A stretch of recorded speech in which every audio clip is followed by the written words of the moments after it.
बहुत समय पहले की बात है। एक छोटे से गांव में राम नाम का एक मेहनती किसान रहता था। राम दिन रात मेहनत करता और अपनी फसल को पूरी ईमानदारी से उगाता।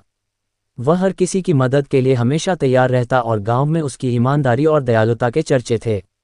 वहीं उसी गांव में श्याम नाम का एक और किसान था। लेकिन श्याम बहुत चालाक और स्वार्थी था। वह दूसरों का हक छीनने और झूठ बोलने में माहिर था। श्याम की आदत थी कि वह राम की फसल पर नजर रखता और जब भी मौका मिलता चोरी छिपे कुछ अनाज उठा लेता।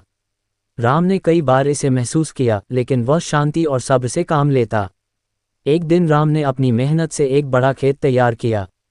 खेत में गेहूं की बुवाई की और दिन रात उसकी देखभाल करता रहा।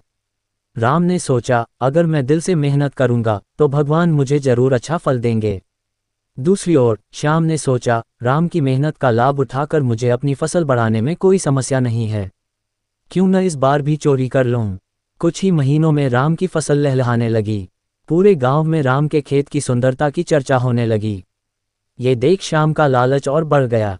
उसने योजना बनाई कि जब राम सो रहा होगा तो वह रात में खेत से अनाज चुरा लेगा। एक रात श्याम अपने इरादे को पूरा करने के लिए राम के खेत में गया। उसने देखा कि राम खेत में सो रहा है। चुपचाप उसने गेहूं के कुछ बोरों को उठा लिया और अपने घर ले गया।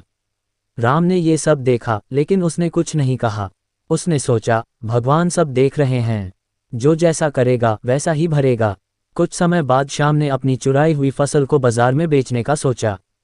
उसने सारी गेहूं बाजार में ले जाकर व्यापारी को बेच दी। लेकिन जैसे ही व्यापारी ने गेहूं की जांच की, उसने पाया कि उनमें कीड़े लग गए हैं। व्यापारी ने श्याम को डांटा और कहा, तुम्हारी फसल तो बेकार है, इससे कोई फायदा नहीं होगा। श्याम को अपनी गलती का एहसास हुआ। उसने सोचा, मैंने मेहनत नहीं की और राम की फसल चुराई। भगवान ने मुझे मेरी गलतियों का फल दिया है। श्याम ने तुरंत राम से माफ़ी मांगी और वादा किया कि वह आगे से ईमानदारी से मेहनत करेगा।